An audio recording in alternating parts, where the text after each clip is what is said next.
Hello children. Okay, today we're moving on to word problem. Okay, under addition and subtraction within 20.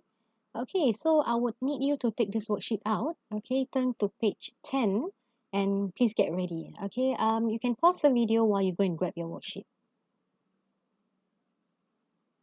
Okay, moving on. So I'm on page 10, worksheet 5, question 1a. So let me read to you. John has 14 lollipops. His friend gives him 5 more lollipops. How many lollipops does John have now? So we know that John has 14. So if his friend gives him 5 more, he will have more lollipops. Okay, we cannot subtract. In this case, we must add. Okay, so this is the question that you have in front of you. Okay, so let's see. So the important word gives has been underlined. Okay, so remember to write Iwa. All right, so I will remind you what's Iwa again. Okay, so for word problems, we'll use Iwa. E is equation. W is working, A is answer. Okay, so remember to draw your number bond, part whole as well, okay, which will help you with your working. All right, so it's already been drawn there, okay, that John has 14 lollipops. So his friend gives him 5 more.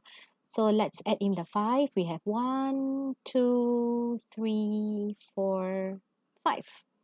All right, so now John has more, okay, which means it's a part whole addition, right? So 14, okay, and the other part is 5. So 14 plus 5 will give me 19. Okay, so now I'm going to transfer the answer into the equation. So 14 plus 5, it gives me 19. Okay, so John has 19 lollipops. Okay, don't forget to do a cancellation. So E, my equation is there. Working, okay, I'm looking at the number bond and answer, which is the final answer.